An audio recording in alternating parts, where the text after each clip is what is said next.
This is the Yeah.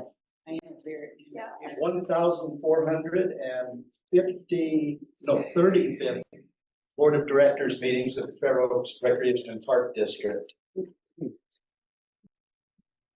then would you lead us in the Pledge of Allegiance? Please join us. Pledge allegiance to the flag of the United States of America and to the republic for which it stands, one nation, under God, indivisible, with liberty and justice for all.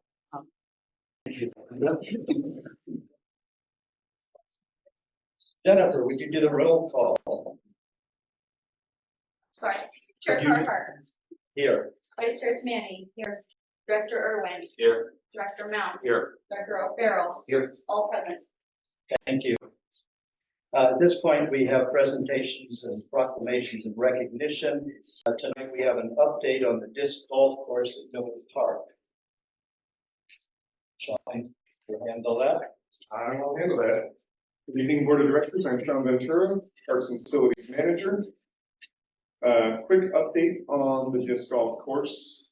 We have had some complaints in the recent past due to safety issues found out there at the disc golf course. The district looking to be a good steward of the parks and make them open to all, have entered into contract with one Leonard Muse, who is a disc golf designer and safety advisor who has nearly 43 years of experience.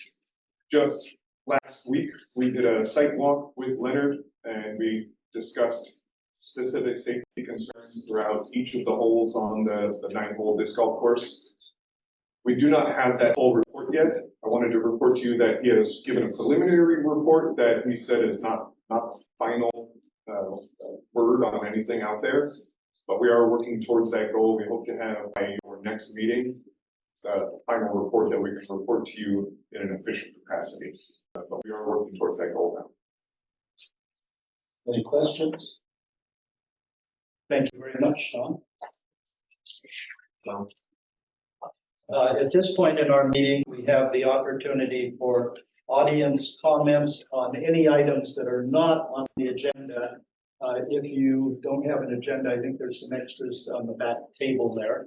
Does anybody, and if you want to speak to an agenda item, you can do it at this time. You have a question? Okay, I hear no.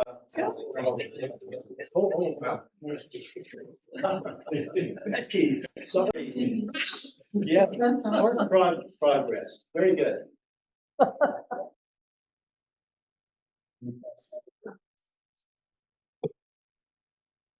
Sorry about that. No problem. Okay, so I came to the May meeting and, we had a lot of discussion about the park. And I came to the June meeting to say thank you for putting the QR code up and found a note on the door at the very last minute that it was Juneteenth and the meeting was canceled for lack of quorum. So really, you guys probably do a better job on communication. And then it's gone in July. I'm here now in August to tell you in person, thanks for the QR codes on the fence with the status updates in the park. Thank you. Thank you. Thank you. Yes.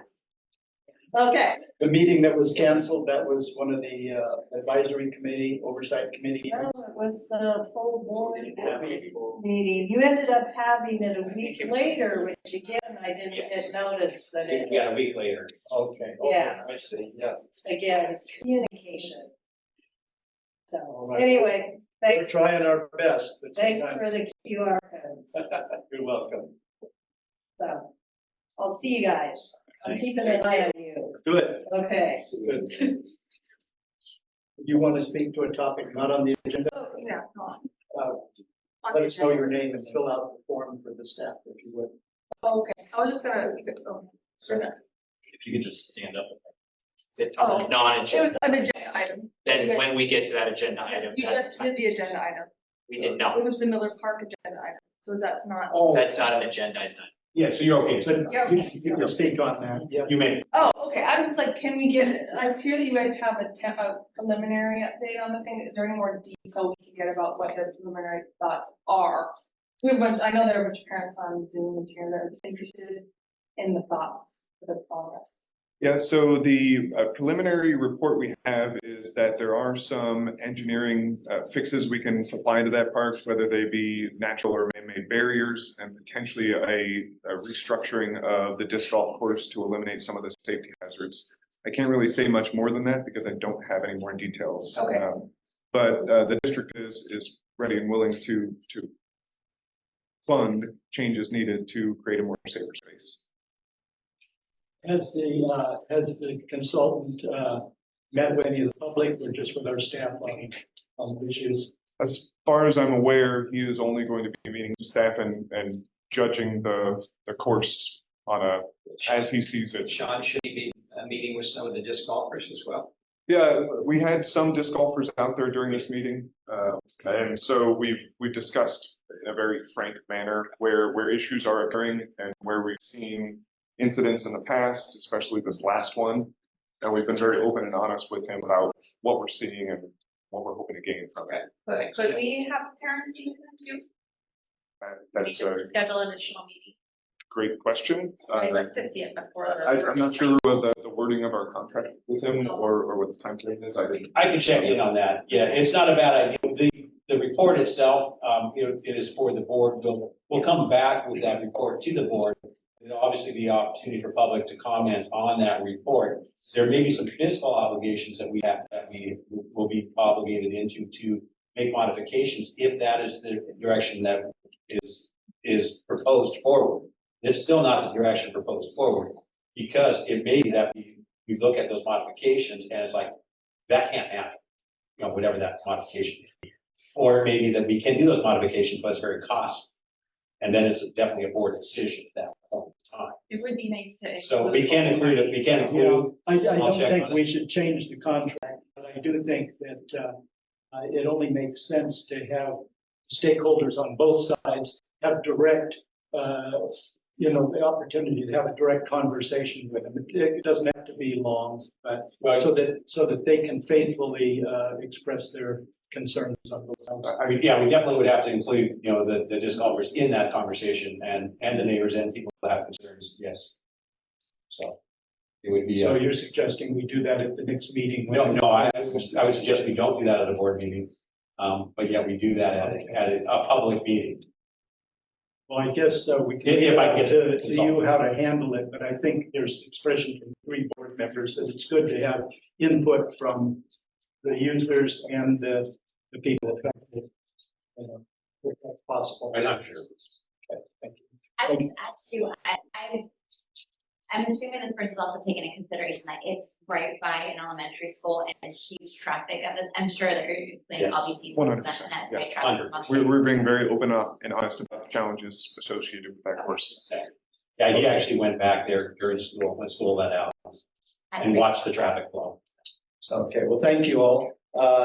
If there are no more items that are non-agenda items to speak to, then I'll move to the consent calendar. Are there any questions on the consent calendar? We'll make a motion to approve the consent calendar. We'll second it.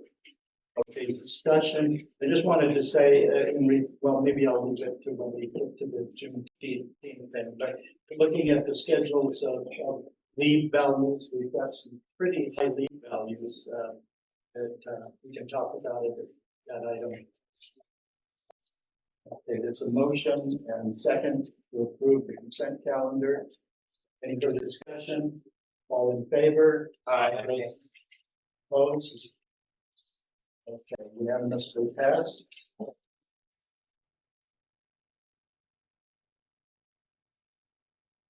Okay, now, here. We have a public hearing on the recreation fee schedule, the post-recreation fee schedule for the 24-25 fiscal year.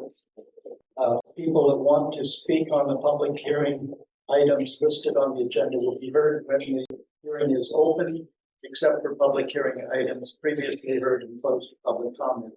After the public has commented, the item is closed for further public comment. I will not be received unless requested by the board. No public hearing will commence after 9 p.m. unless approved by a majority of the board of directors. So we have a motion to, I move to open up the public hearing on the fee schedule. I'll second. all in favor? Aye. If you like, it's possible.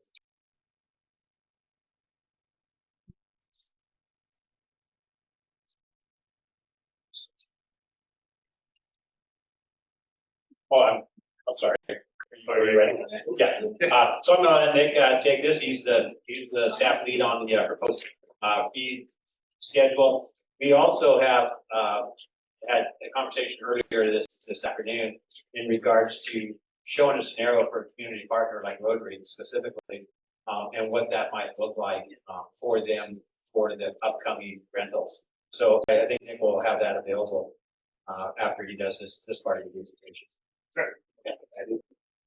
Well, good evening, Board Director. My name is Nick Davis, the Recreation Manager. As noted, we're here to review the proposed 24-25 fiscal year recreation fees. We do this annually, one, to be transparent with the community, and two, to abide by Prop 26 for new taxes and fees for government agencies. Our goal is always to be provide affordable recreation for the community, whether it be facilities or recreational classes and programs, while being fiscal responsible and reduce our subsidies as much as possible. You will, when you look at the fee schedule you already have, you'll see that there is not the new facilities, the new performing arts center facilities are not on this fee schedule. That will be coming at a later time, probably next few months. I know they're being worked on and developed right now. Do you have this in print somewhere so we can actually read it? It's on the website. I do have a printed copy, but I probably need this on my presentation. But I'm happy to share a link with you afterwards. So looking here at the fee schedule attachment A, you'll see on top the difference of the key. If you scroll all the way up there here, the fees highlighted in yellow are new fees. The fees in green need board approval because they've been modified by 20% or more. The ones in red are being removed, and those also do need board approval. And then those highlighted in blue are modified by 19% or less and have been approved by the district administrator. And then the ones in white, there's no changes to the fees. When you looked at this, you may have seen a lot of red, maybe more red than usual. Reason being is that after discussion with staff and Mike, we wanted to reduce the amount of fees and kind of consolidate them to make a little more sense and make a range of fees. So you'll see examples for maybe like sponsorships for events. Instead of listing every single level that we have, we did a range from say maybe 100 to 5,000. Same thing for like vendors. The vendor fees that we have for events. We're not eliminating Chicken Festival or Easter or any of those events, or we're still going to have vendors there. They're just all lumped into one range of vendor fees. So that's pretty much it. If you want to have any discussion on any of those fees, definitely happy to explain what I can on those. And then I can also show the example of the facility manufacturer community partner groups. 109 through 115, are we now not requiring any deposits? And why? We are, so that one is a range. So if you look at 116 and 117, it is now just a range. So we have deposits for it.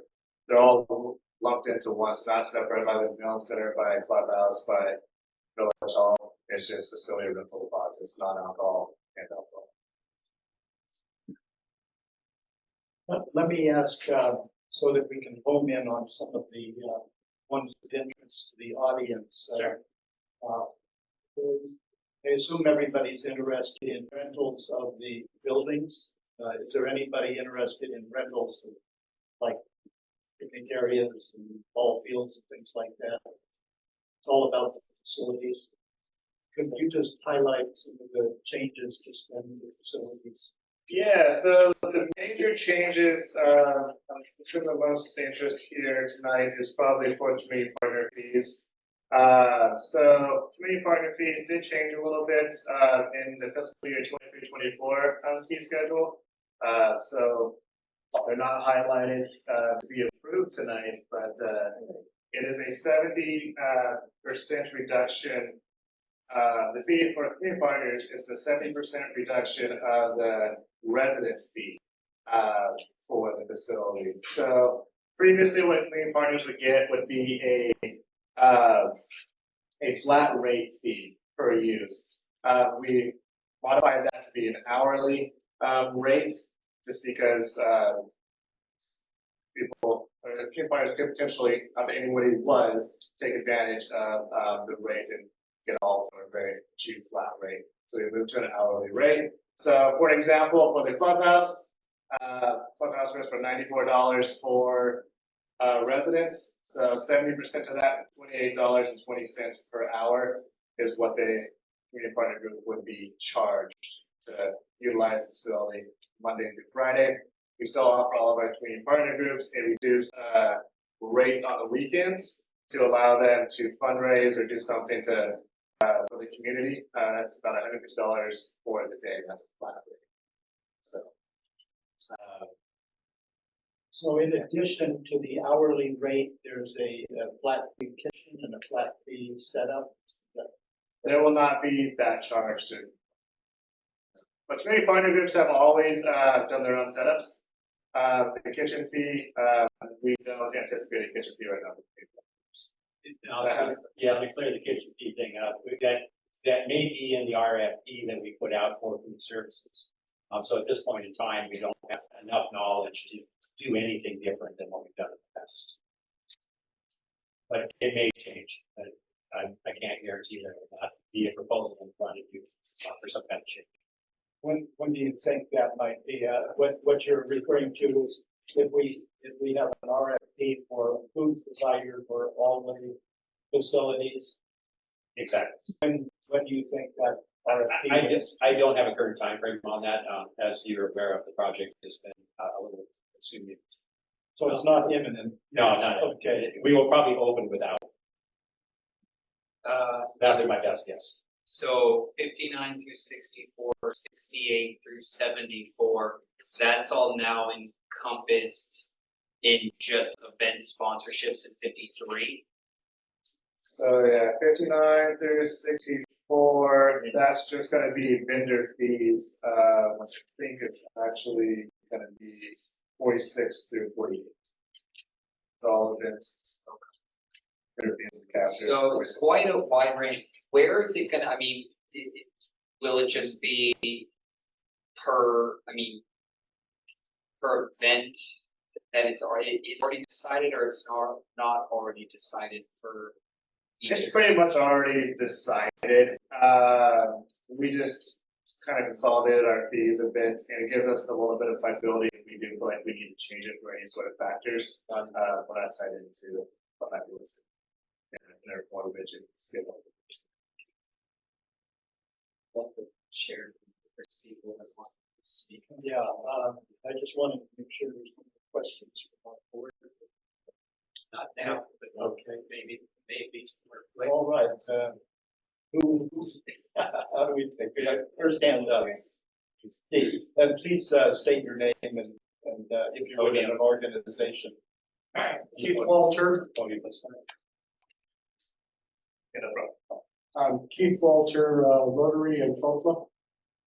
And I guess the question I have is that Rotary has been a long time user of the clubhouse, and we've had storage and other things to go along with our weekly usage.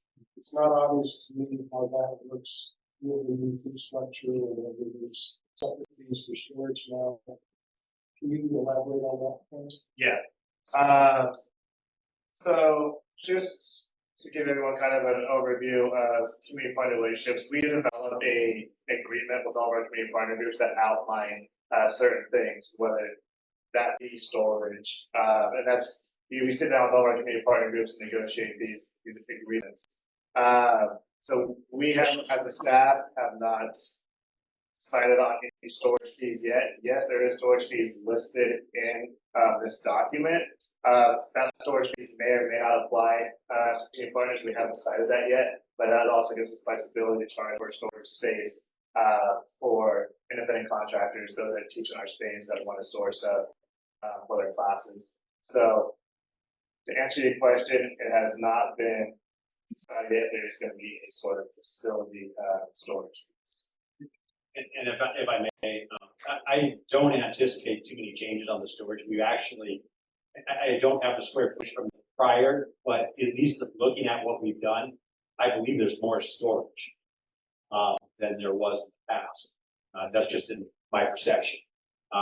So there will be storage available for our long-term rentals and our internal classes and just for the facility as a whole. And I don't anticipate a ton of changes from the prior use of those types of storages. There might be a little reduction, you might have to be a little more organized in your storage. It's not going to be a free-for-all storage where you just throw things into a room and walk away. But there will be storage, and I hopefully ample storage. Have we decided, I think in one walkthrough, we talked about the old fireside room being storage. And It is also storage. the building that used to house refrigerators outside. It is storage. That's storage. Yes. Yeah. So that's an additional storage. The fireside room is additional storage. The back building was existing storage and still is. And then we have additional storage that's built in. So what I hear you saying, Nick, is community partners, is it an annual agreement that we negotiate with them, and that would address things like storage and like fees? Correct. Yeah. So it's either annual or we have done them for 3 years. So we'll probably start out annual to work out how to manage the case. We haven't done a partnership agreement in a while. And then once we feel comfortable, then for 3 years. But I expect before we do those partnership agreements that we'll do walkthroughs with the facility with those partners and get their input, thoughts on what good or good not be. Keith, are you finished with your questions? The one follow-on question is actually pullback related, which I forgot to mention. That is, we in the past have done community-wide events, and so these fees take into consideration events. Do we want to take everything? It's funny you asked that. We're currently developing a park closure policy right now, and then that will identify kind of how we develop fees. Those fees kind of depend on what you're looking to do inside the park, what facilities you're going to be using, what's maybe preventing from us gaining, revenues from other classes, programs, and total rentals. So we don't have a rigid number to tie that. It's kind of dependent on the type of events and what you actually do. So there's a lot of events that in the past have just sort of spilled over into the plaza or Village Park. They're not a band shell per se, but so I'm just wondering how you're anticipating that will be handled. Would there be a plaza use fee, or would it be different for community partners than, say, somebody wanted to run a wedding in the plaza or something? Yeah, that's part of those fees that I spoke about with the Performing Arts Center. We're kind of lumping all those extra fees with the weddings type of those type of events into that fee structure that we'll be providing later on. But we do have, again, it's going to be an application base if you're doing an event that's outside of the norm of our rental spaces. We have, identified rental spaces, but if you're looking at something different, like taking up an entire parking area, it's going to be on a case-by-case basis of how much staff needs to be point that or garbage, electrical, lighting, whatever it may be. So, yeah. What drives our fees is the fact there's utility costs, there's cleanup, setup costs, staff time and all of that. So, we're not trying to gouge anybody, just trying to recoup the effort that goes into providing the facility. Diana, do you want to state your name and go to the podium? My name is Diana Crawley, and I am here. I am a member of Rotary Club of Fair Oaks, past president. I want to make sure that I understand what I heard. And obviously, I can't see that chart. I don't know what fees you're talking about. I don't see categories or anything. So that makes it a little bit more difficult for me to understand. But from what I've been hearing you say, you're saying that for community partners such as Rotary, if we were to rent the clubhouse, our fee would be $94. Is that what you're saying? Or is it an hourly rate of $8.20?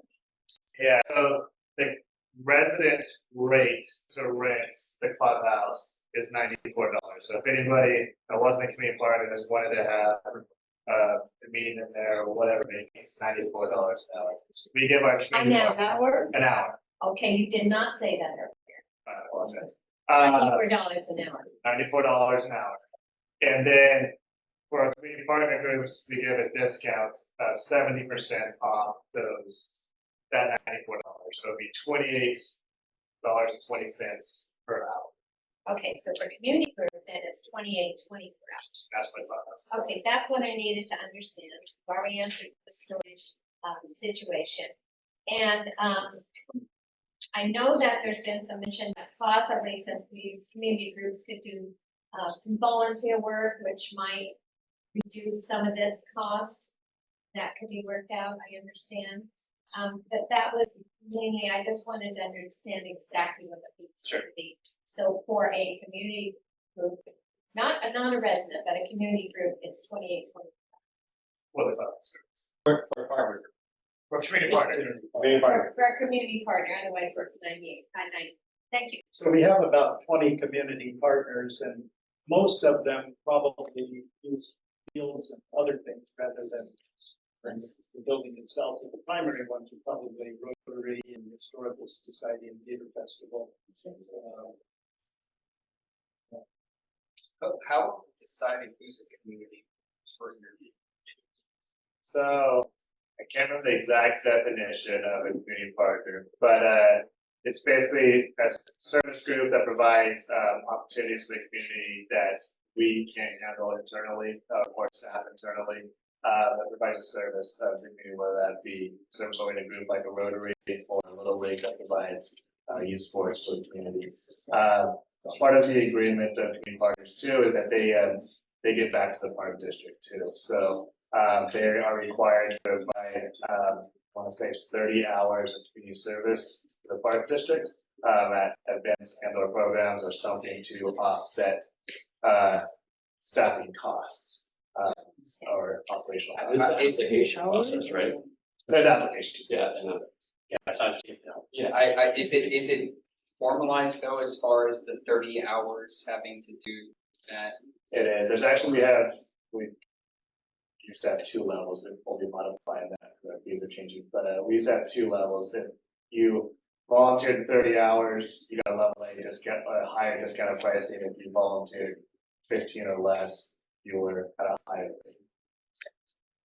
rate. Traditionally, I think, or historically, most of our community partners provide some type of recreational opportunity, the swim, the Little League and so on, that they provide recreational opportunities that we don't provide. And there was a day when our recreation was contracted out and not staff managed, when the whole thing was a Leisure Pro or something.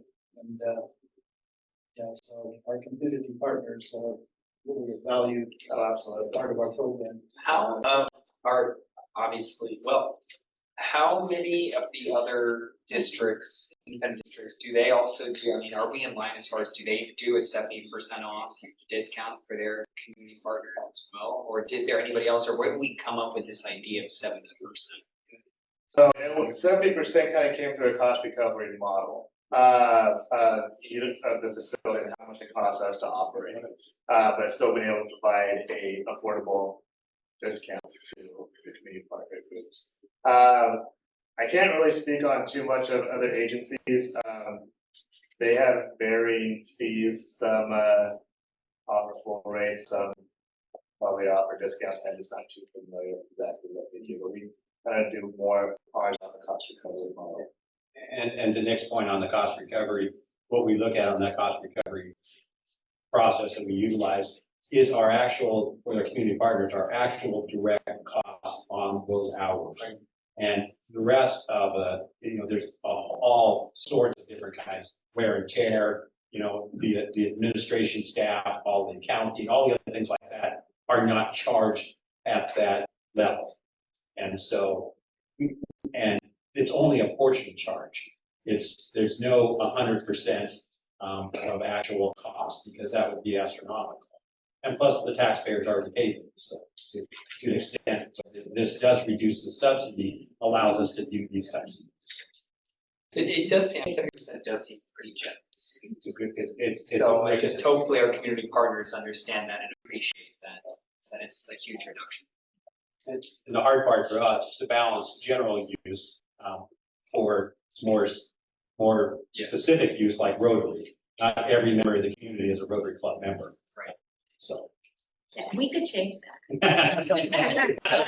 You'd have to get a bigger But I plan. haven't changing that. Yeah, Betsy. Betsy. Okay, I just have a. I'm getting convinced, I think. I'm Betsy Alberts. I'm going to be the president after Keith of Rotary, so I'm a little bit interested in what we're doing for our budgeting. And so, as I understand it, you gave us a pretty good rate for having the 70% discount. Is there any hidden fees that we don't know about? We talked about the kitchen, which is a possibility there might be a fee. We've talked about storage maybe included, opening and closing the facility. So I guess we're kind of trying to see what our budget's going to be able to be for my year and the rest of Keith's. So, The California has passed a new law, basically that we have to either disclose the additional fees or they have to be in the fee that we quote. So there's no hidden fees. oh, good. So just, By law, we can't do that. I anticipated a question like that, and I've mentioned this to some of the Rotary people. The way I look at the chart here, a couple of these may be, it's up to the staff whether they waive them or not, but start off as setup fee, $25. Typically, over the years, Rotary did its own setup. Then the resident fee of $94 an hour, and the kitchen flat rate of $50. And then you knock off 70% of all the facilities, and my calculations, not figuring the setup fee, was $163. With the setup fee, $187. And I hear you guys saying maybe the setup fee or the kitchen is not part of that. I think that's confusing because we're talking about 2820, which was the hourly fee for. Which is 70%. That's 70% of the resident fee of $94 a total. Pardon me? 4 hour minimum. I get a 4-hour minimum times the 2820, is that correct? Yes.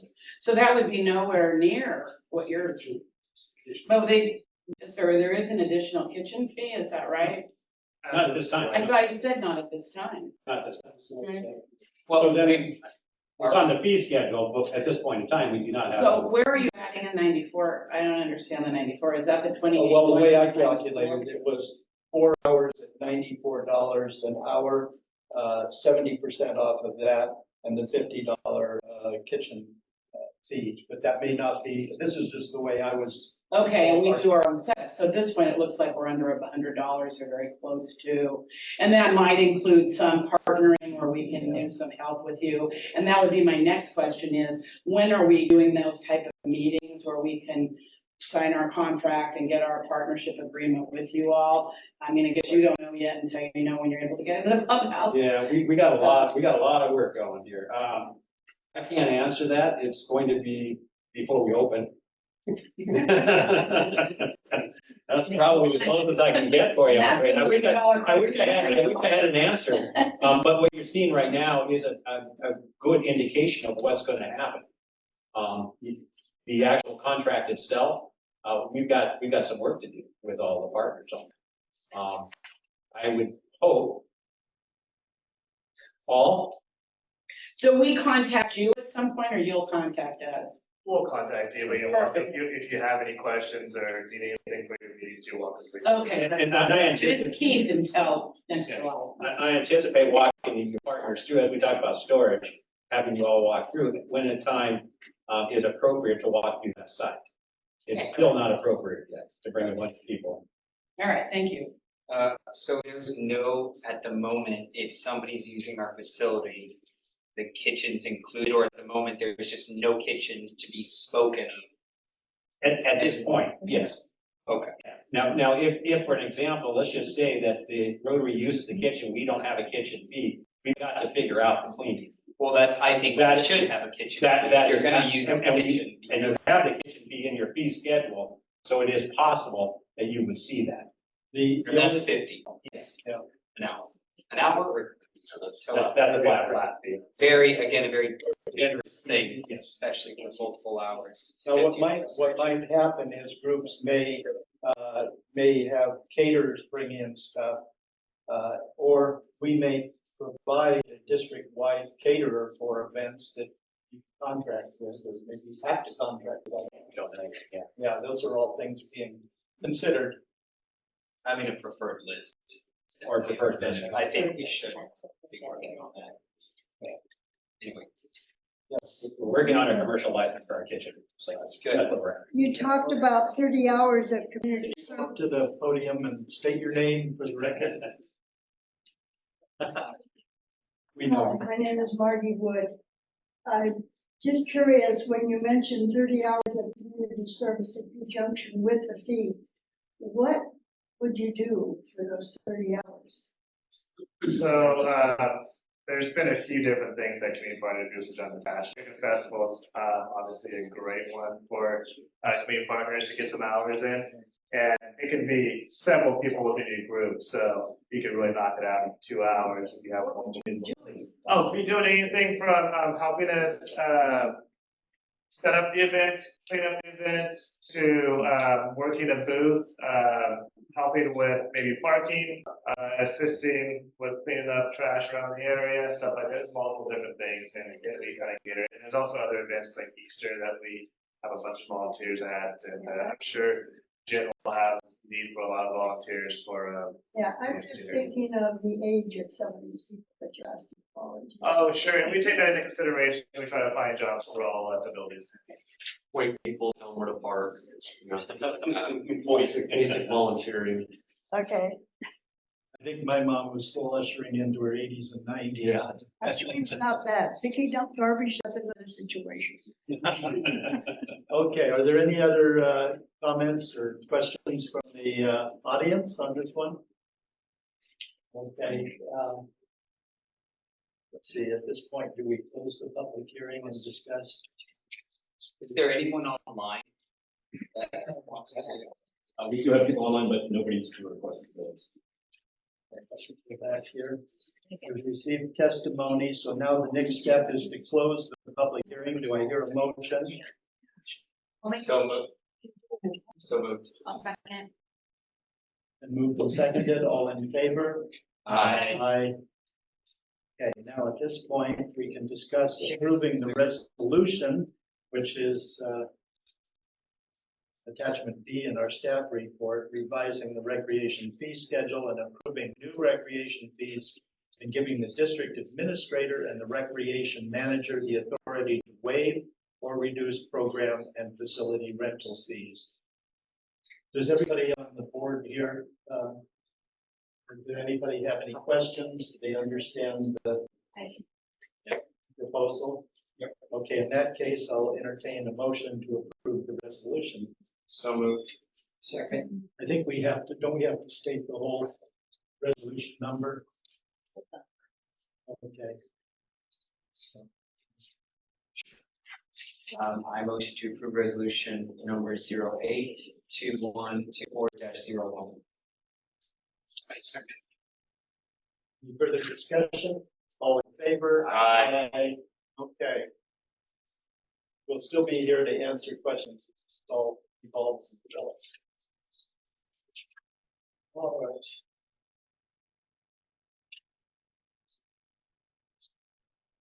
Okay, now into new business, we have monthly youth advisory board report.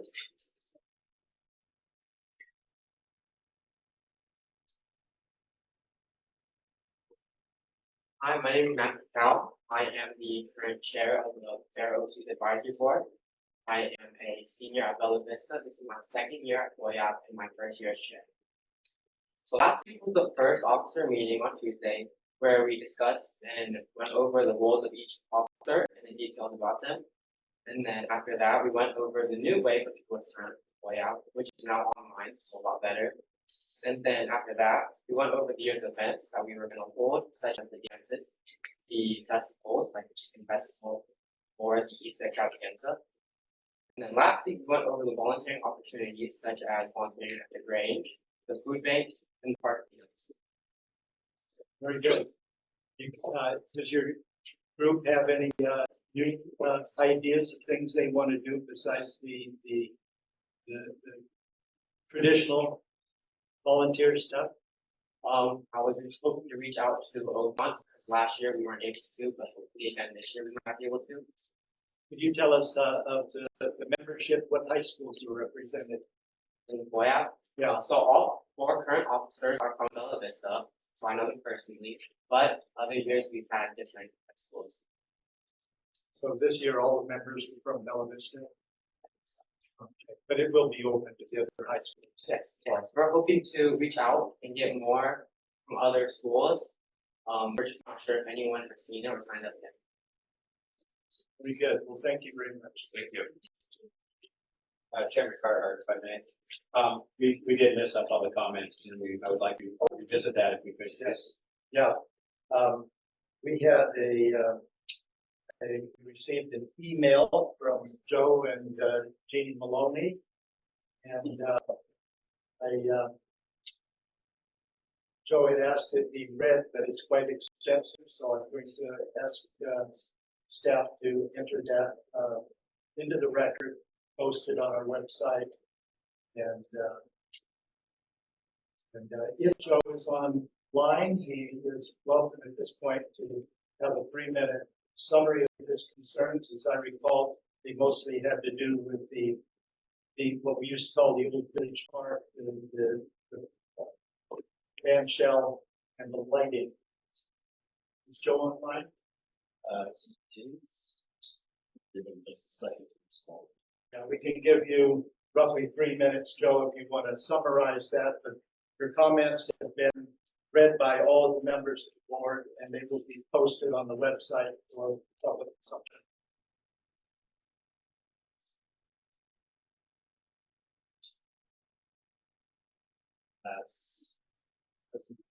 Happens. And having read that, there are some definite questions that I believe are worthy of answering. This is not the forum to do it at this board meeting, but it may be appropriate for Mr. Maloney to do a public records request, which would then concisely allow me to respond to those questions.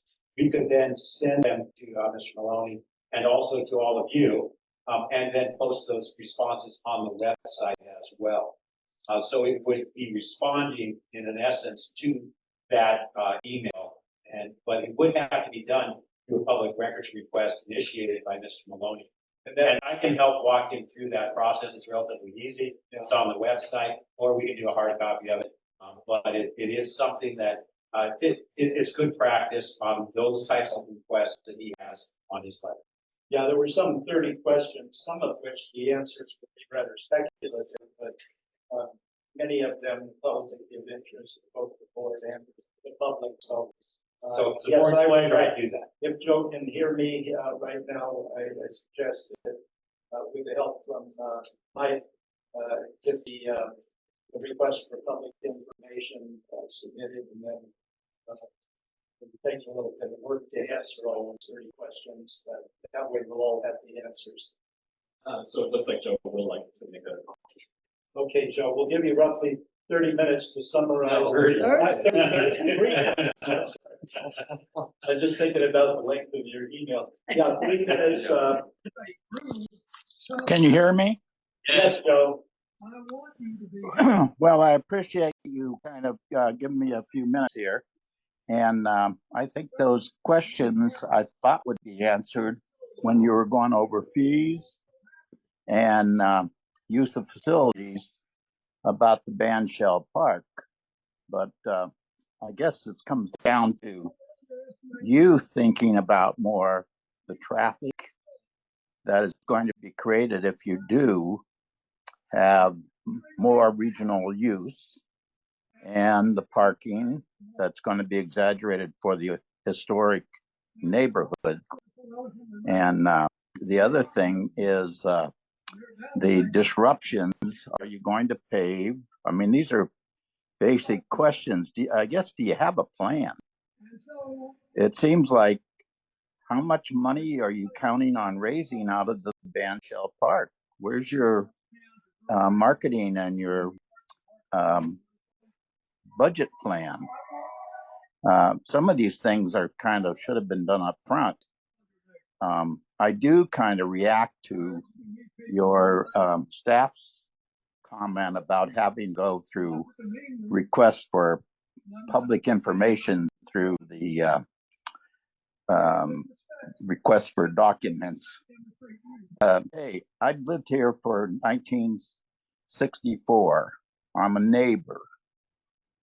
I have worked in this community. I think I deserve a little bit more than, hey, go apply through a Records Act to get some information. These are legitimate questions. How much are the neighbors, the historic neighborhood, going to be impacted by what you're doing in the Band Shell Park? Do you understand that question? Are you going to pay for, are you going to have street improvements? Is that going to trigger other street improvements? Well, parking, we now, I have property over there, and we now, we tolerate sunflower. We don't want to lose sunflower either, but you might be forcing them out. They have a very tiny parcel, and if you start widening the streets in order to adjust to increased crowds, they're gone. So have you, I guess I'm thinking, have you thought about some of these implications for your neighbors? And I know none of you live in that neighborhood. And probably if you've been the last 4 years watching all this from your backyard or your front yard, Joe, you would probably have a different opinion of this. Joe, thank you. That's 3 minutes. Thank you. yeah. Well, Just- thank you. Let me just comment, Joe. I can't answer all your questions, but there were quite a few questions. Mike has answered quite a few other requests for questions, but it does take a lot of staff time and speculative. So certainly all the improvements we've done are capital improvements with the bond.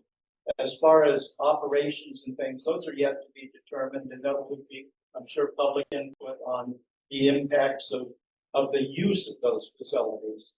But certainly at this point, the plans have all been for bringing our facilities up to a modern standard, so that you have, safe lighting, maintainable facilities, and carrying all the deferred maintenance. So that's capital work. As we get into the programming of facilities, that's a whole nother matter. And I think a lot of your questions can be answered at that time. Thank you, Joe. Okay. We go back to the agenda here. Thanks for reminding me. I'm sorry, I forgot that. So did I. When we get written ones, it's hard to keep them in sync. Yeah, so the next item is 8.2, that's discussion and possible action on approval of the final sales agreement of the Miller Park cell tower leases. Tower Point Capital, and adoption of the resolution. That's the same. Thank you.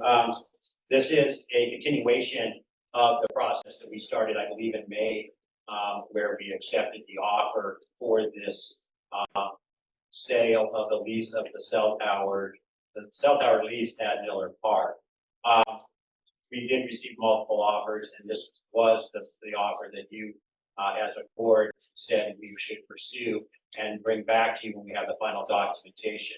There are a couple of changes from that meeting I need to highlight, so we're all aware of those, and you've been made aware of those independently as well.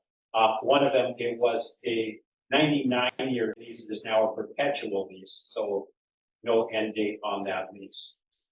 So that's one big change that you're is as part from the last meeting, but is in this current closing document. The other part is there's a sale price reduction of about $50,000.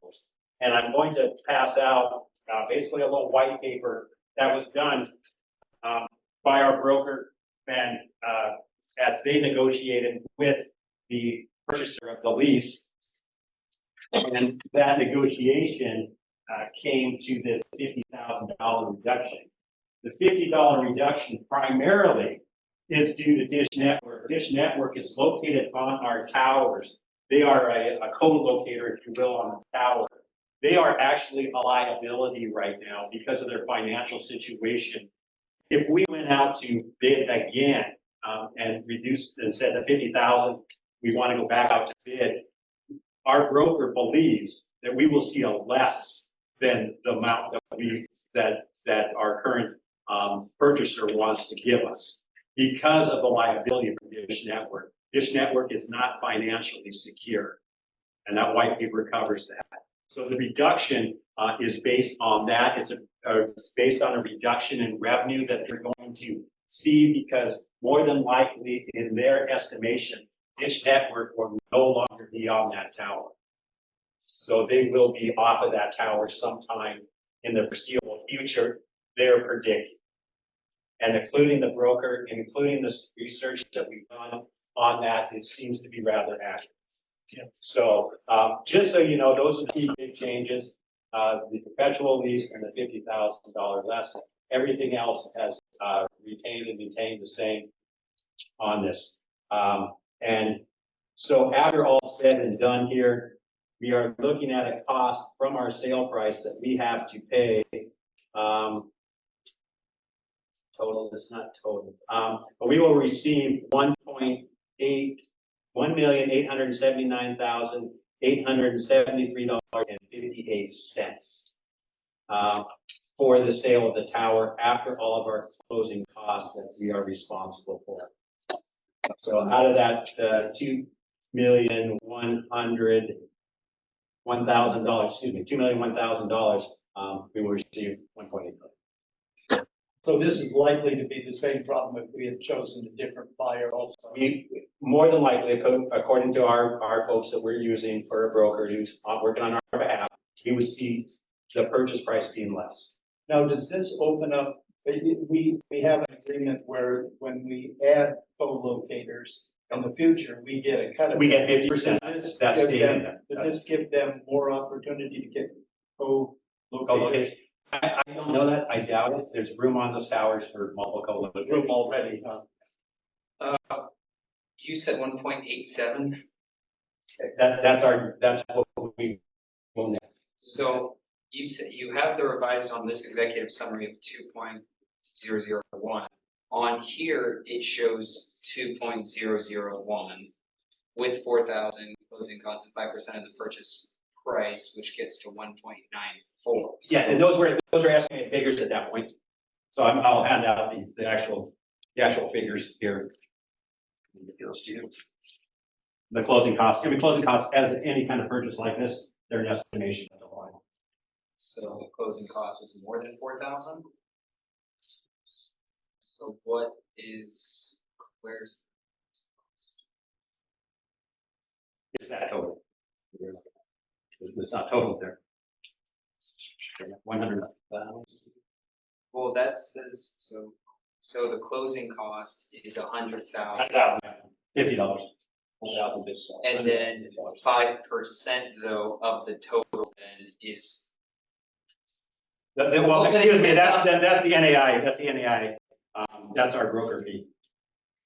The 100,000. So this says disbursement paid to NAI, and this it says paid to NAI. And here it says 102,000 to NAI, and here it's 100,000. So again, I'm just not understanding how we're getting 1.879 versus 1.94.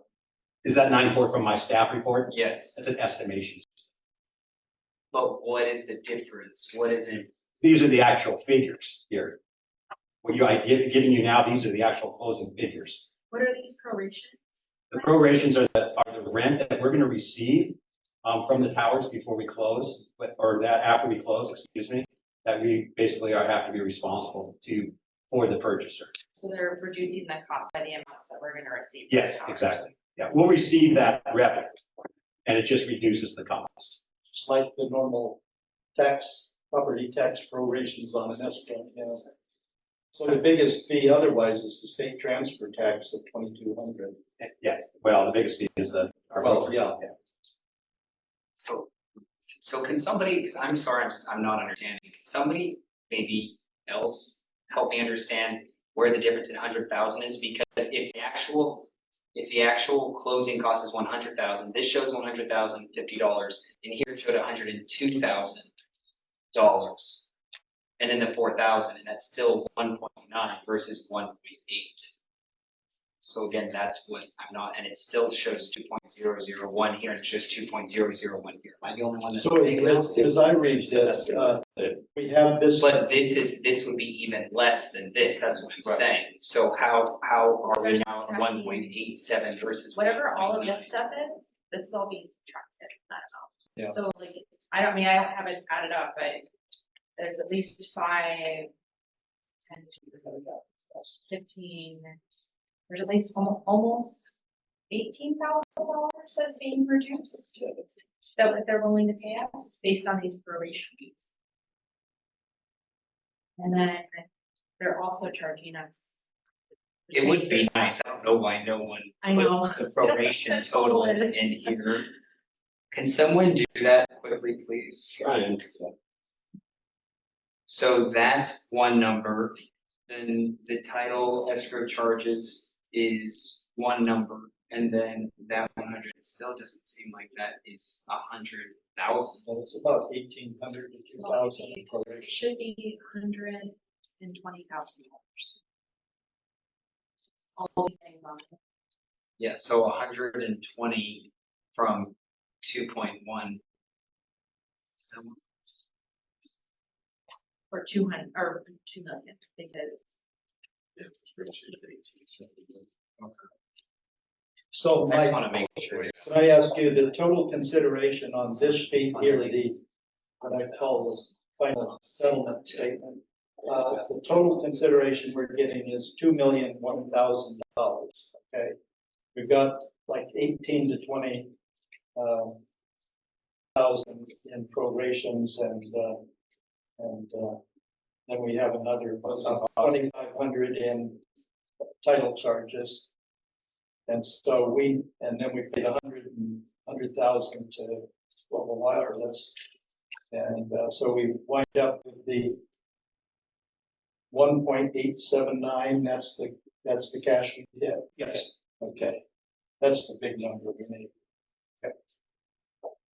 So that's what we'll have available for the amphitheater seating, plus other designated.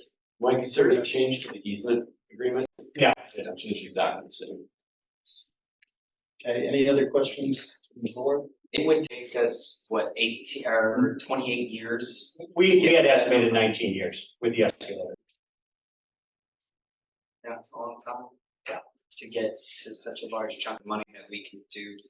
And hopefully, the intent behind this sale purchase in what I presented to you and what the staff would like to do would be to use those funds for potential revenue enhancements. Right. Like the seating in the amphitheater, which you've approved that. So, and that's the only obligation at this point in time that you have approved for these types of funds. We will come back to you with requests to move those funds in other arenas, depending on what they are. One of them may be an investment fund, like we use with Measure J. So, but we'll come back to you with that. That rest of that balance of the funds, besides the 777,000 we don't need for the seating, will be restricted and have board approval to either be moved or used. I'm still convinced that technology changes over the next 19 years may make us glad that we're taking the cash now. I don't get from 99 years to forever. Obviously, they know something that we don't know. Yes, they're in the industry. And maybe they're thinking of this, the co-locators, knowing that those towers are there in that situation that long. So those co-locators obviously are trying to have some kind of security as well. So they have the easement, we're giving them a perpetual easement over that piece of land. And they are responsible for the maintenance and maybe ultimate removal of the towers someday. The agreement does spell out that if they decide to vacate that process, they have to return the property to condition that's acceptable to the district. How big is it? How many square feet? Does anybody know? Roughly 2,000 square feet, I'd say. I mean, probably a little bit more than that. I haven't measured it accurately. Okay, any other questions? Ready for a motion? Yes. I move to approve the execution of an easement agreement by and between Fair Oaks Recreation and Park District and TPA 7 LLC, a Delaware limited liability company, authorizing Michael J. Aho, the district administrator of Fair Oaks Recreation Park District, to sign said easement on behalf of the district and to execute all closing documents related to such easement agreement, including an assignment of lease. Second, Darren? Any further discussion? All in favor? Aye. And there's no nays, 4 ayes and 1 abstention.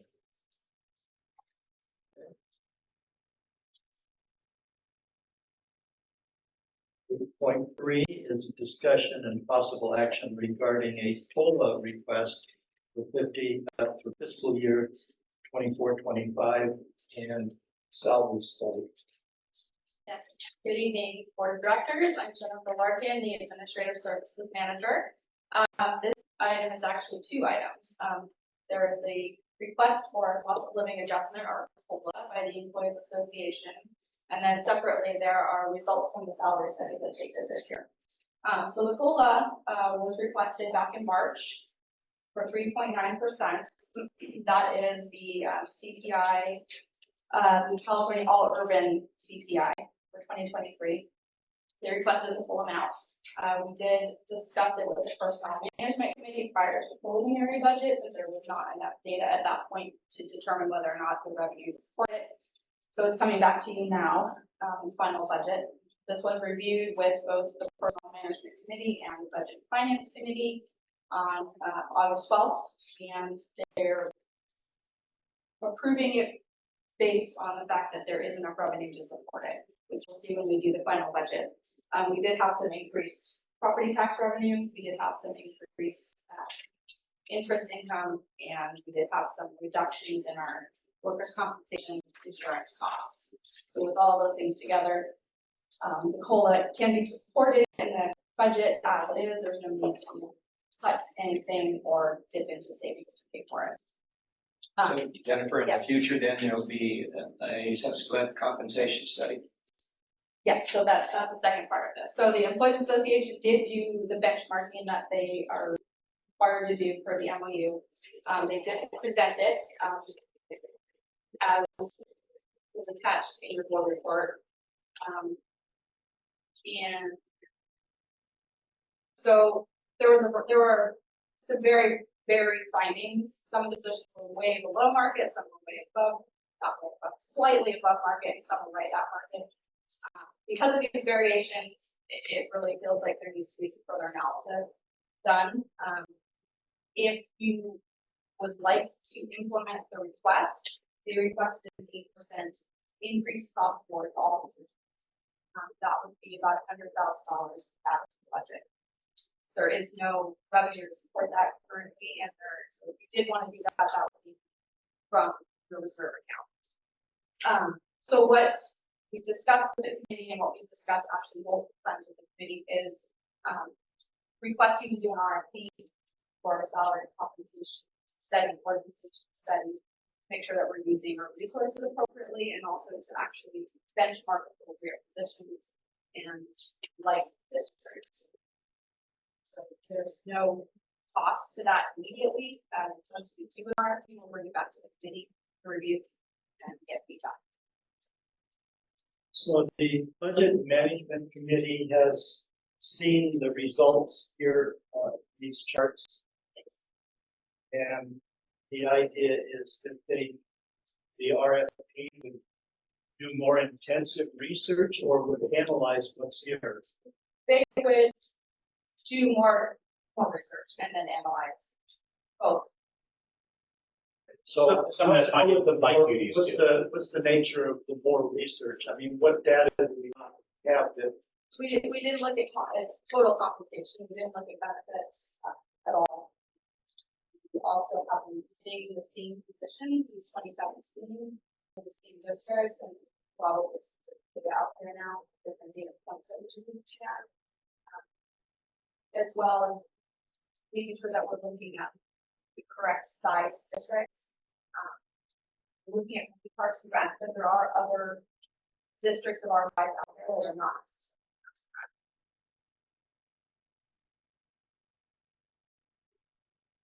I know the discussion over the last couple of decades has usually been between comparing apples to apples and, similar size districts, similar levels of responsibility, and of course, trying to figure out how to match up classifications. There's also the minimum wage impact has significantly altered how we have to look at how we're paying everyone. There's just at this point, there's very small differences between our part-time staff and the lower salary ranges of a lot of other positions. So it would be good to also get data from other agencies. So by spending on the additional study, we get an independent look from the district's point of view. Then we certainly want something independent of either the district or the employees. The Employees Association spends a lot of time doing this. It's a lot of work. They're doing an amazing job, but it's just the analysis of it just is not. This was done by the Employees Association. Yeah, that's been the history of doing this too. Yeah. You have some questions? I mean, if the problem is, if you keep deferring the big compensation study, all of a sudden you are way behind this. And we experienced that at Sacramento County. And so when the classification study came back in, there were raises, this was 30 years ago, 20 years ago, 20%, 30%, 40%. Shell shock. That's what happened with the state. Yeah. Yeah, my first year here, that I inherited that increase and trying to get the budget right sized again. Yeah, it was not a fun experience. We're not enough. Yeah. All of them are goals every year. Yeah, so that's. So you kept it with the market. So in looking at the chart, you probably don't know this, but Sunrise gave a big flat C rate. Yeah. So what's going on there? They just did a very large increase all their salaries. They did a salary study, and they didn't do a full answer because of that.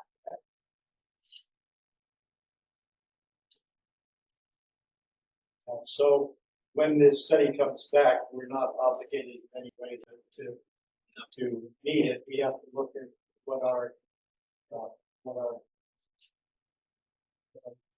first looks like first. What we can afford. Yeah. The other thing is, on the COLA itself, I know we've had increases in property tax, maybe we've had some other increases, but what is the percentage on those things? Not just that we've had money coming in, there's money to cover it, but how does how does the increase in revenue compare to the proposed increase in salaries? So the increased revenue from the property taxes was an additional 30,000 that we received this year above what was budgeted. And so we include that then with our projections for next year, which is a 5% increase. So it's an additional 30,000, 31,000. And then our interest income also is increasing. So The interest income, a lot of that is that bond is? no, that's No, all. That's our loan with the county. So, the increase, the percentage increase of property taxes from last year to this year, you give me a number? It's 5%. 5%. Okay, so it's, And we, we're seeing increases just like everybody else across the board. Our fuel, our utilities, everything else. So that money is definitely eaten up through a variety of other increases. yeah, just as soon as you go to the grocery store. Yeah. Exactly.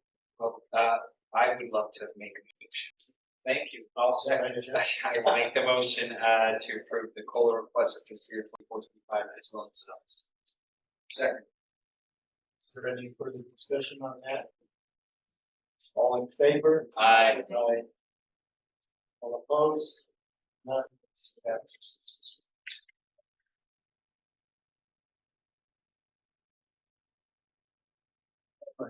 Next one is 8.4, discussion and possible action on approval of Juneteenth as a recognized holiday. Yes, this one, has been bouncing around for a while. It's gone back and forth several times. And the way this all started was during the MOU negotiations with the Employees Association. Mike brought to the Employees Association, he wanted to add Juneteenth as an official holiday. He's talking about years, he seemed to be making a federal holiday, because he felt like it was important to recognize the day as a historical event and give it some gravitas by adding it as a holiday. The Employees Association did say, okay, that they would do that, add that to their negotiations, and it went to the Personnel Management Committee back in June. There was no resolution. Then Director Irwin had some additional questions, wanting to know how it will impact budget, how it will impact operations. We talked about it again in June, at the end of June, with the MOU negotiations.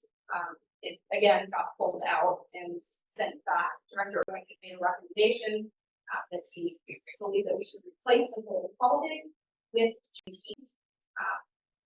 The Employees Association then met to discuss that negotiation, or that recommendation, and they came back with an alternative of adding an additional holiday that would cover a variety of different holidays like Juneteenth, Caesar Chavez Day, and other various religious holidays that would be approved by the district administrator. So the options, and so I did a little benchmarking to kind of get a sense of where we are in terms of the surrounding districts and cities, the county and the state. The district currently has 13 paid holidays. That does include a floating holiday. And the chart that I included in your board packet shows that I looked at 15 different agencies overall, and the average total number of holidays is 13.2. So if the district were to add this holiday, we have 14. That would put us in the top third of these agencies. I also looked at whether these agencies had a paid specifically Juneteenth holiday. Well, 5 of them did, so around 30%. Some of these agencies opted to add a second floating holiday. 4, or some of them already had a floating holiday. So we're not in a position where we need to make a decision about this right now. The next concern is that he did not want this to be the outlier, but we're clearly not. And so the last option is that you could opt to not do anything to our holiday list as is and revisit it at a later date. As that's not an option. Okay. At least for me. Okay. Comments from the board? Well, it can also be an unpaid holiday as well. Could always be a recognized unpaid holiday as well. Or it can be nothing done and it still be promoted and still recognized on our website, recognized on our calendar that people see, but that doesn't equate to the staff getting it off paid. And it seems they did not want to make their floating holiday Juneteenth, and I am inclined not to force that, but I'm definitely not inclined. I'm not going to vote for adding a second floating holiday. I'm not going to vote in favor of adding an additional paid day. So Other comments here? I think it's really important to recognize Juneteenth. And I'm not sure how you cut it, but, and I don't have a whole bunch of heartburn about leaving the floating holiday either. So is Juneteenth a federal holiday? It is. So I have an inclination that if it's a federal holiday, we ought to be giving that. I don't know. I notice the state doesn't give many. Do they give that? Juneteenth is not a specific holiday, you have a floater that you can use for a variety of. a floating Yes, testing. Yeah. One floating holiday. and we do have that option, we do have a floating holiday if staff wanted to take it off, it just doesn't, it doesn't recognize the day as an official holiday. So probably like John, I remember the days when floating holidays became the thing, and they were there so that an employee could basically have a free vacation day to take for anything that was of importance to them, whether it's Juneteenth or Martin Luther King Day or something, But my concern is I compared this to our leave schedules. And we've got gigantic balances in CTO and in vacation time. Some of them, some employees have, $10,000 value in unused,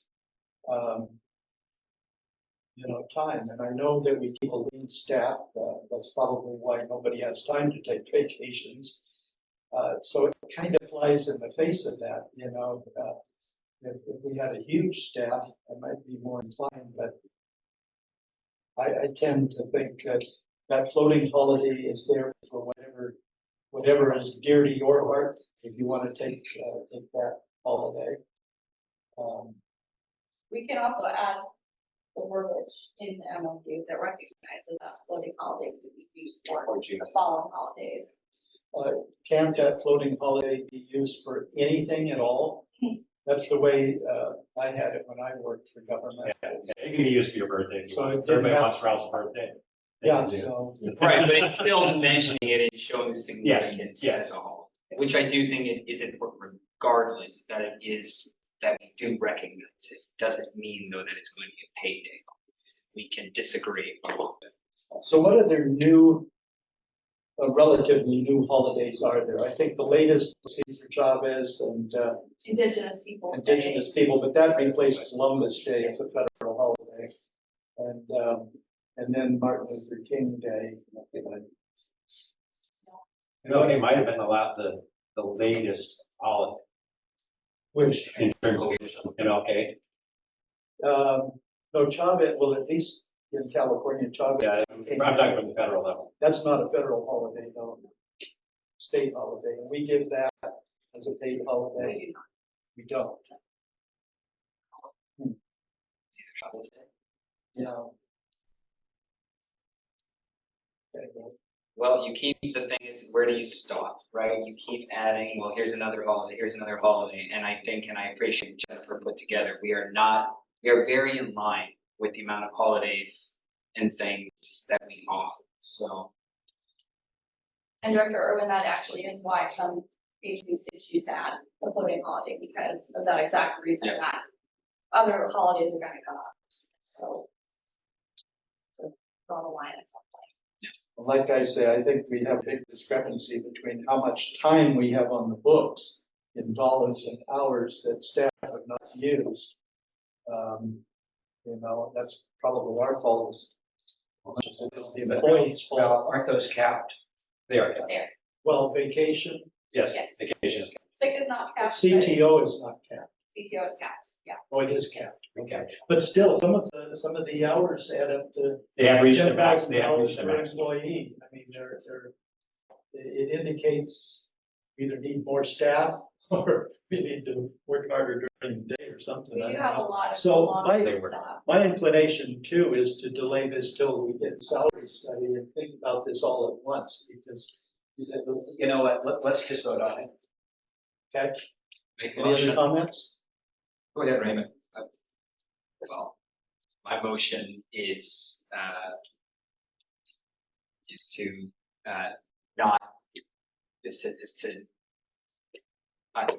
Leave as a, leave. Doesn't have to Leave be as one it of is. the recommendations. It can be, you don't have to choose one of the following.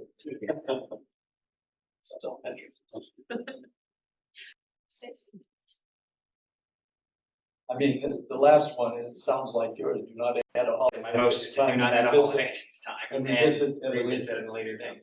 Yeah, well, I'll second that. Oh, I'm sorry, any discussion on that? Okay, all in favor? Aye. Aye. No. All opposed? Okay, 3, 4, and 2 against. We'll bring that back again. Okay.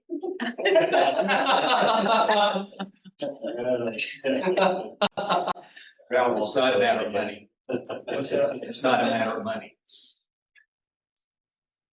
At least in my opinion.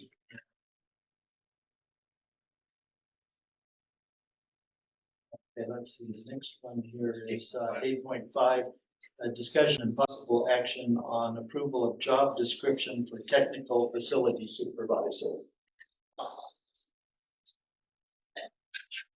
Good evening, Board of Directors. Jen Schuler, as Entertainment Manager. I know it's getting late, so I'll try and make this quick, but so we're seeking approval for the new full-time technical supervisor position. The Management Personnel Committee met on August 12th, and they recognize the operational need of the newly renovated facilities and recommend to the board for approval. This position will be initially funded by the ARPA funds granted from Sacramento County. After that, future funding will come from generated revenue, some facility fees, rental fees, possible sponsorship as well. There's a pro forma attached that we went over to discuss what that could potentially look like.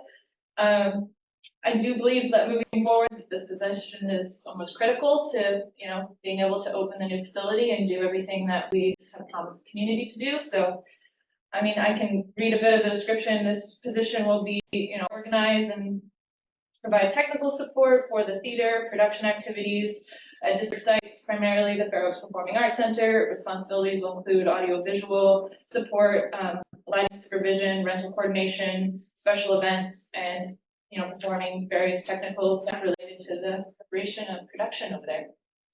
So, thank you. Any questions? When would this person be hired?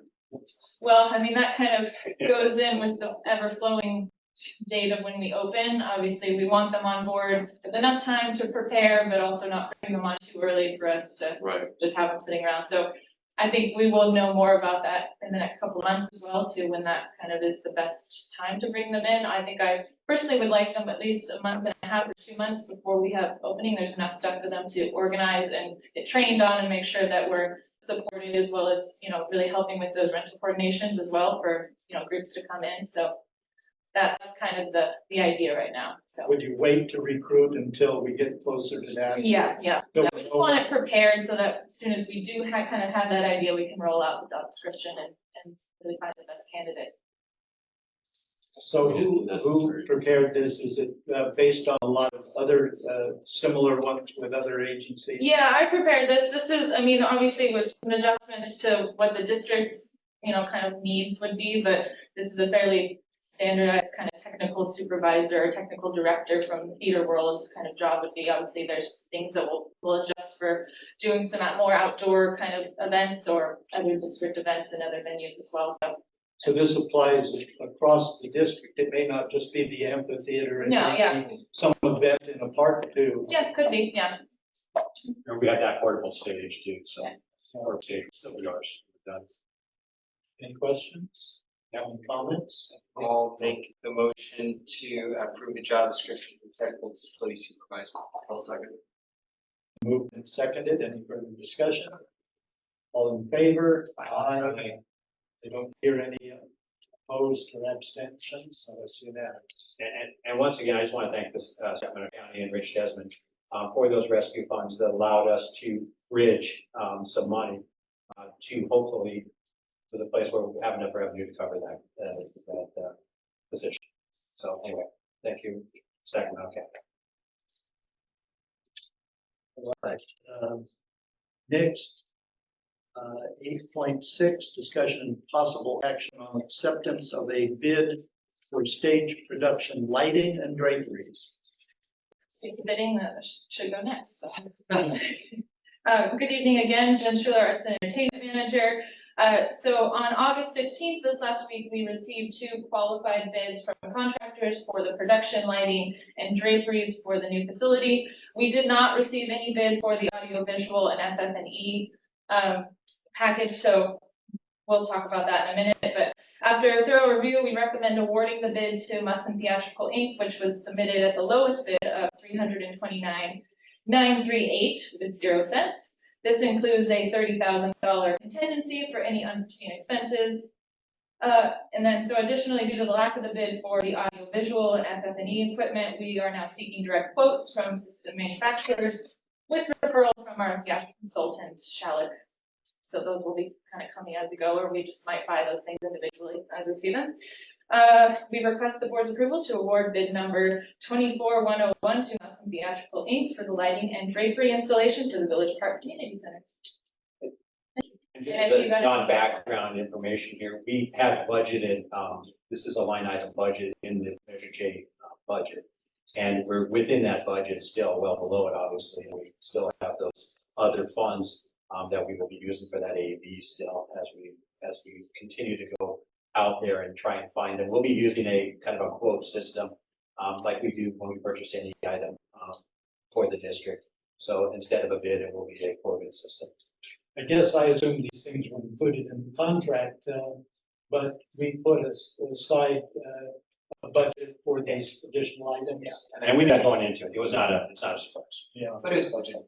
What was, you said we were below, what were we budgeted? We are budgeted $500,000. Oh, praise God. Okay, that's great. What are we budgeted for audio? Oh, that's everything. Excuse me. That's it. Oh. That is the full budget. Yeah. Do we have And remember, this budget, I know this budget was prepared 4 years ago. Yeah, so. Sounded good for a moment. Yeah. Just making sure this pricing actually includes, because you said installation, I just want to make sure it actually includes the drapes. Drapes installation, all of the lighting equipment installation So as well. It'll come with plot, like light plots, so they'll set them up, focus them for us, Great, program everything, and train us as well. great. So, Were these both local companies? Bay Area, Bay Area. local. That's local. Yeah, I know. Yeah, there's nothing quite here in Sacramento doing this extensive kind of work right now, so. Any other questions? Do we have an idea that I asked? The audio visual, do you think that'll go over our $500,000 budget? I have no idea. Yeah, I mean, it's hard to say right now with all of the, and we didn't get any quotes for it, but I mean, it's a lot. The audio is quite expensive as well, but at least it's not like hundreds of fixtures. It's, speakers, it's the array speakers, it's monitors, microphones, things This like that. includes the lighting and all of that stuff? This bit is the lighting and the drapery, yeah. So we won't have to add any other lighting and stuff. What happened when it was there before? Is that just all? It's all owned by the Fair Oaks Theater Festival, so some of it went to storage, some of it's kind of been damaged because of how it's been stored too, but they've taken, a lot of it's obsolete as well. There's a lot of rules changing with the type of lighting fixtures you can have in facilities like this now, so. So it's 100% ours, I assume. Yeah, and it's state of the art. It's the wish list of any lighting designer you will find around. So it's pretty spectacular, actually.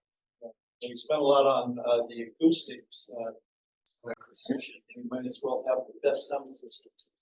Well, I will make the motion to accept and approve the, bid from Musson Theatrical Inc.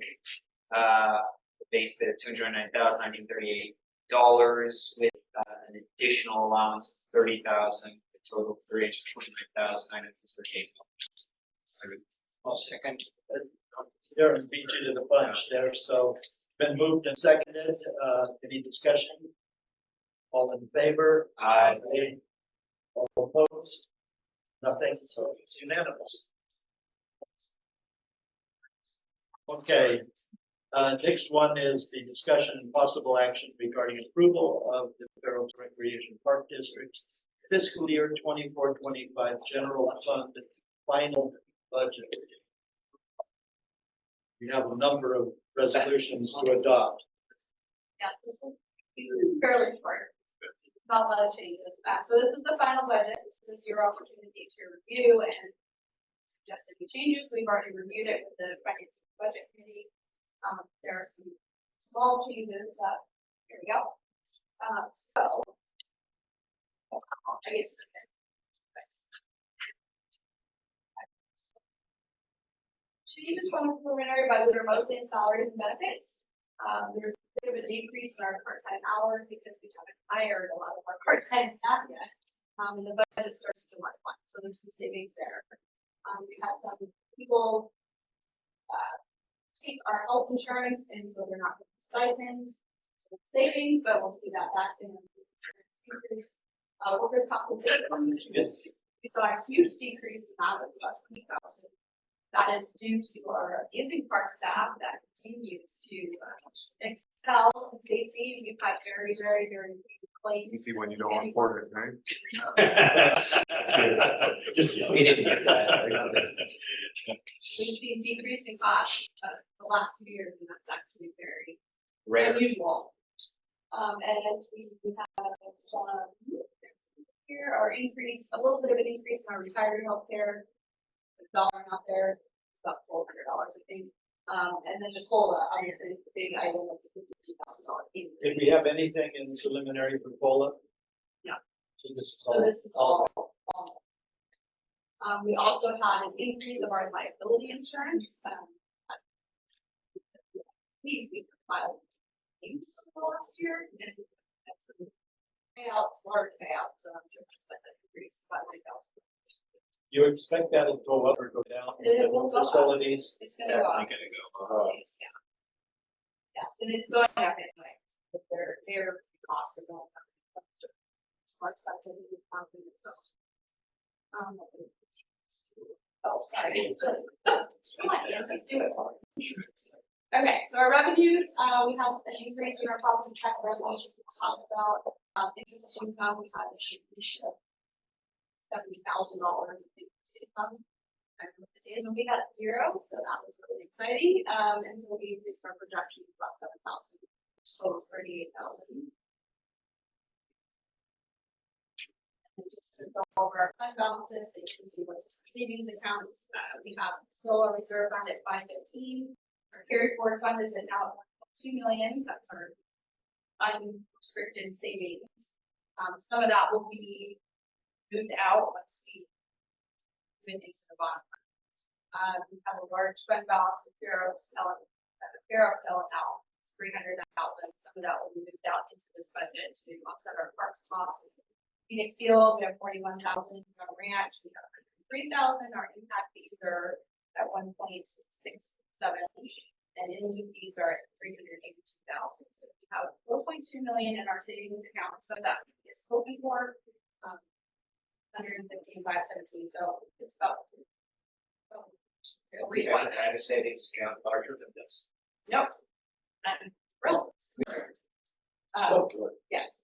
So our funds, we projected pretty accurately, because we knew what the increases were. What about impact fees and in lieu of fees? How did that compare to what we had?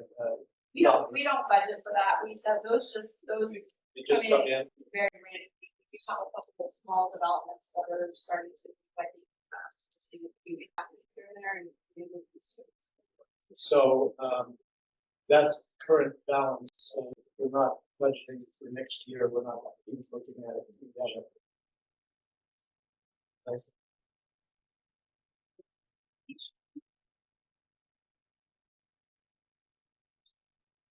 Raymond, James and I are on the budget and finance committee and we met and looked at it. We had some questions, but they were all. It's a fiscally sound budget. It's a balanced budget. I commend our team, I commend the staff.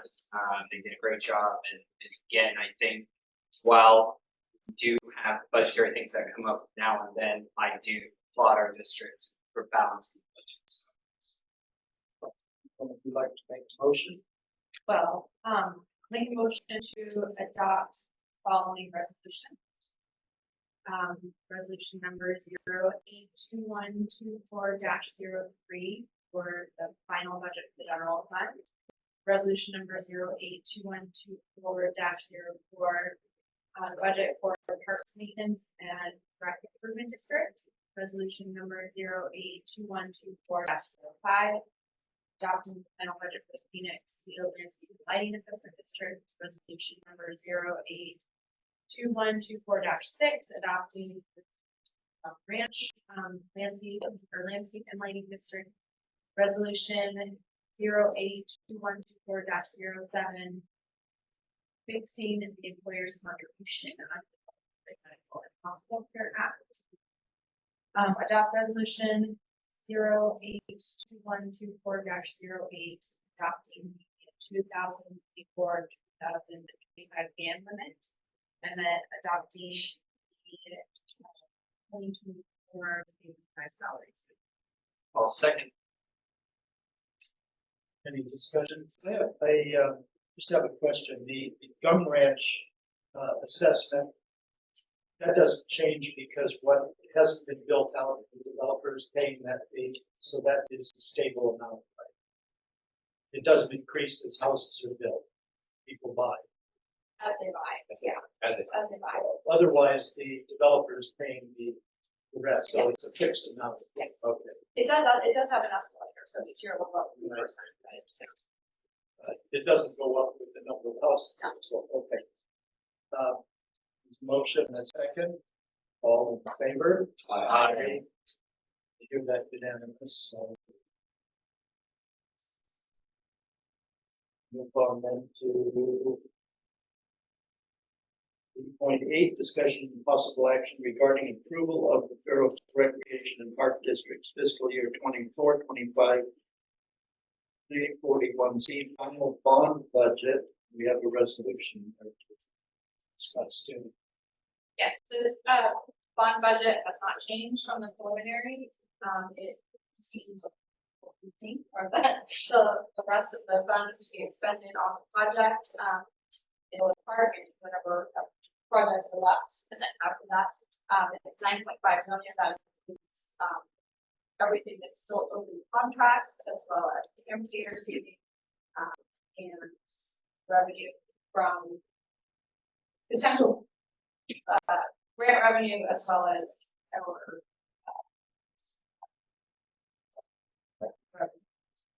grant revenue. Oh, Interest. reimbursements. And interest. How much money do we still have in the bank that we borrowed, not expended yet, roughly? I can't answer that off the top of my head. Yeah. There's still some residual. Right? Yeah, we're reserving that, because if this project were to somehow cost more, I want to be very cautious over it. We still have other funds, as you saw, in the general budget, impact fees, and those things like that, to be restricted, unrestricted reserves, but trying to protect those as Finance and Budget Committee has been very active this last month. What's the input recommendation is no vote. Okay, want to make a motion? Sure. So motion to adopt resolution number 082124-09, adopting 24-25 final budget for the bond fund. I'll second. It's the second. John, have the second. Any further discussion? All in favor? Aye. That is unanimous. On the agenda, so 8.9 is discussion and possible action on district support for California Proposition 4, Parks, Environment, Energy, and Water Bond measure. That should be an opening. I hope so. Good evening once more, Sean Ventura, Parks and Facilities Manager. I'm just going to give you a real brief breakdown on Proposition 4, which is, I believe, Senate Bill H67, which is going to the ballot in November.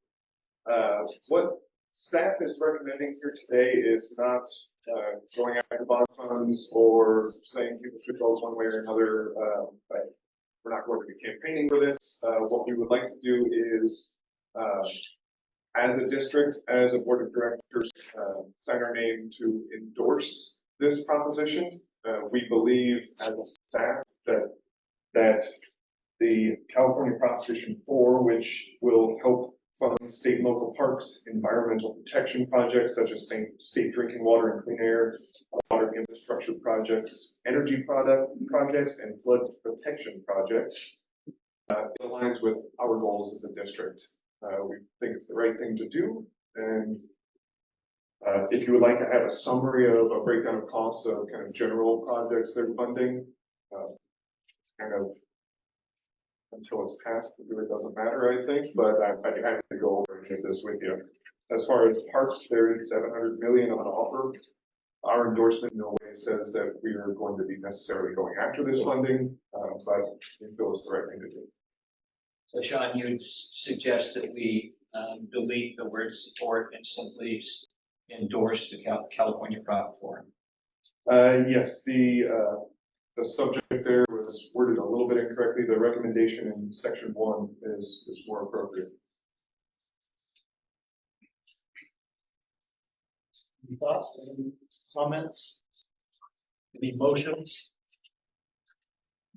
And if I would, just for clarification on this, staff can potentially be approved to go through the website where you can endorse this bill, utilizing the names of perhaps the chair of the board of directors and the board as a whole, and endorse this if approved in the name of our organization. So for Fair Oaks Recreation Park District, but with perhaps the chair's name as that endorsement. So that's how it's done, not a letter to. Correct. It's done online. It's not, we just, we enter our information in and you're yours.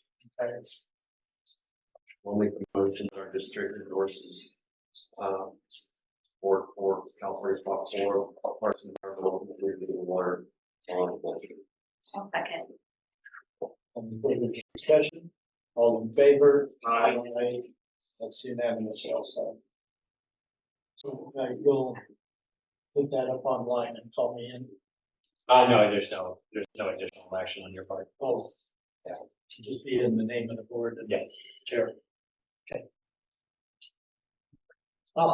We're on again, Sean, with the hate resignation. I didn't leave. Still Sean Ventura. I'm here once more to talk to you about our tree protection policy. And I believe in the discussion and possible action on adoption of that tree policy.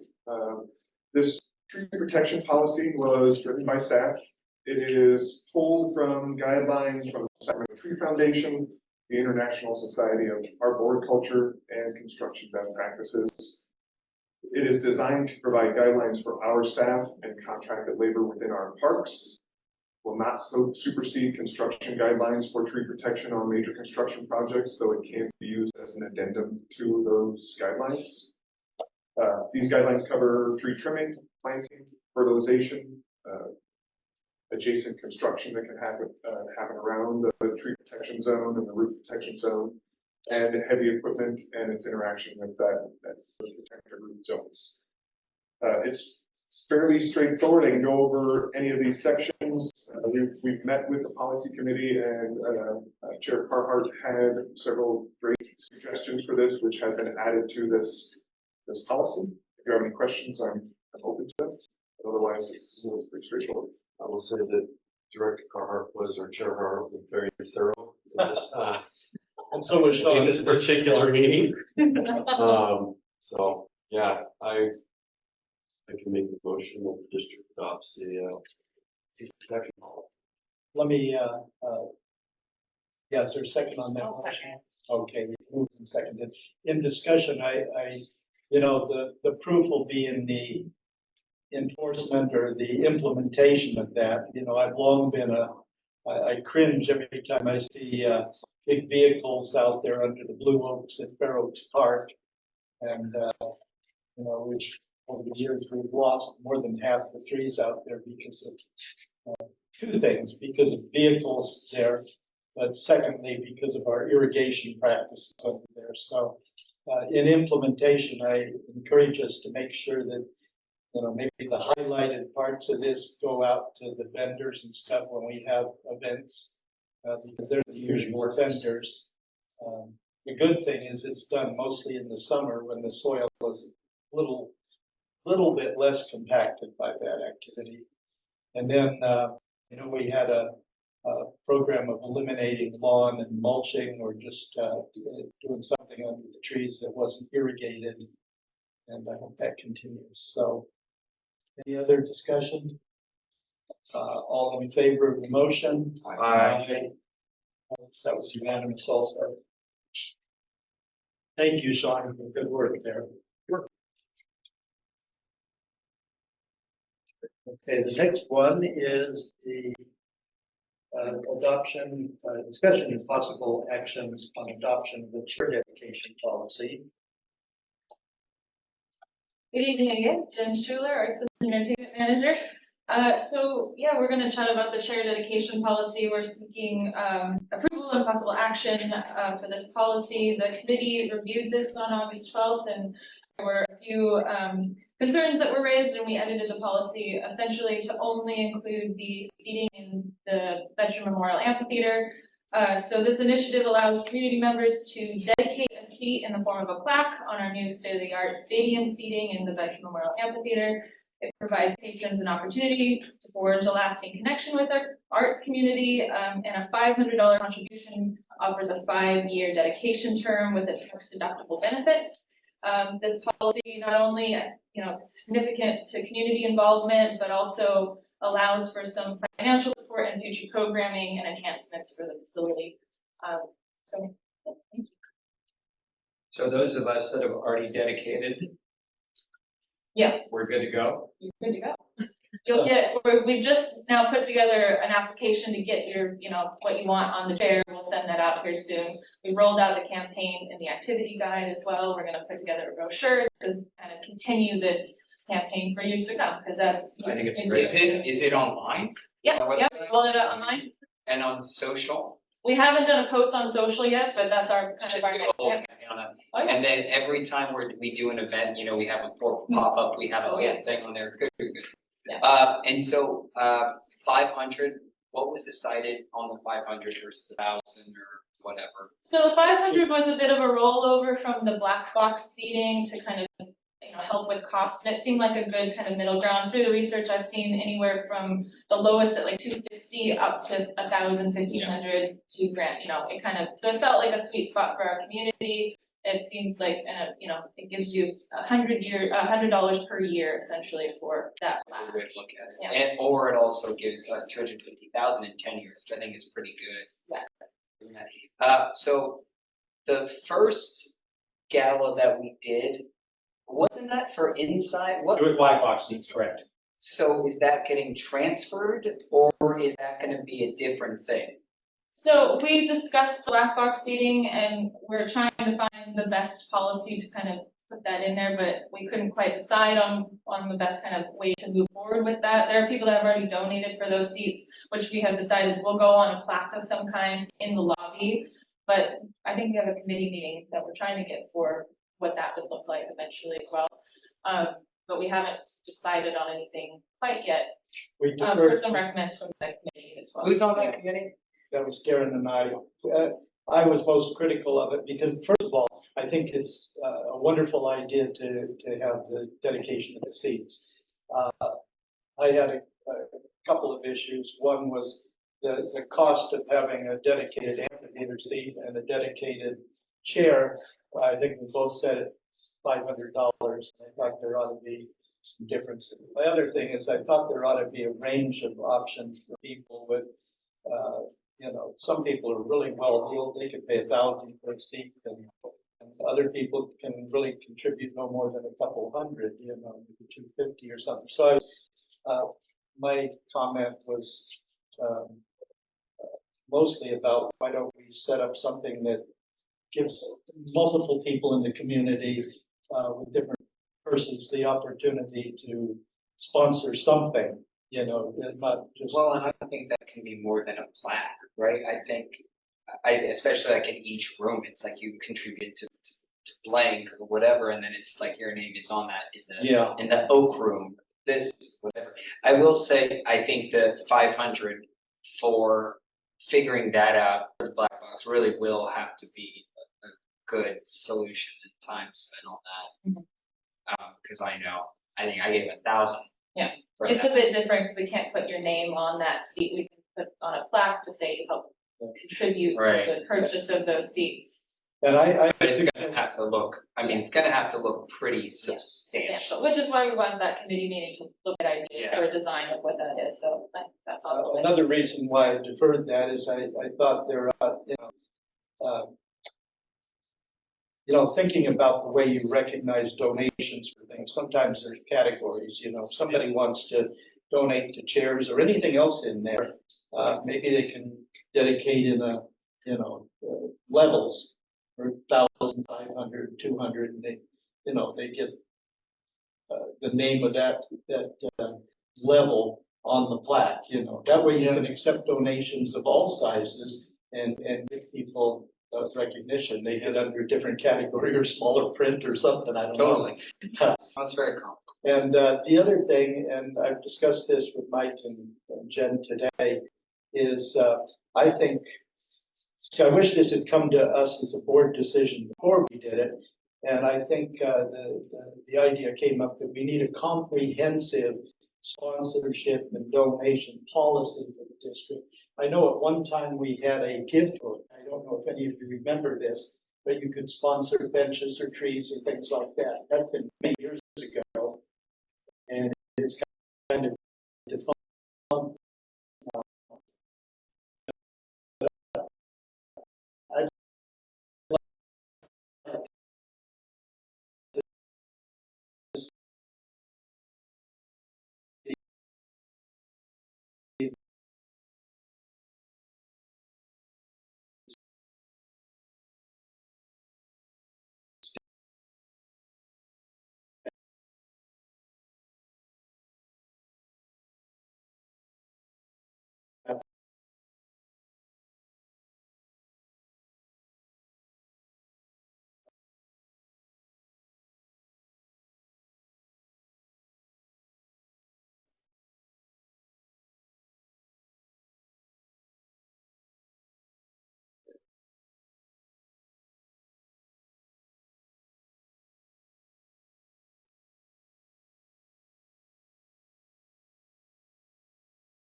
Thank you.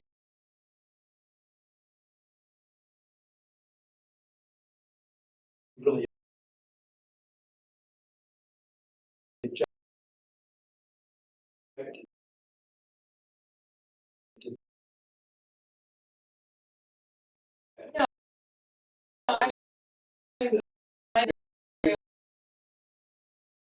There's just, what happened with the chairs is we got approval so quickly to purchase them, and then they got us. We're looking at, so we don't send to, I mean, I can say you can build policy, okay, because I do believe that's only the donation, the form of plaque on the wall, or in a program, we on our website, I acknowledge that doesn't money to us. So my suggestion, besides approving your policy, would be to maybe make this test for the committee relations committee to help you formulate a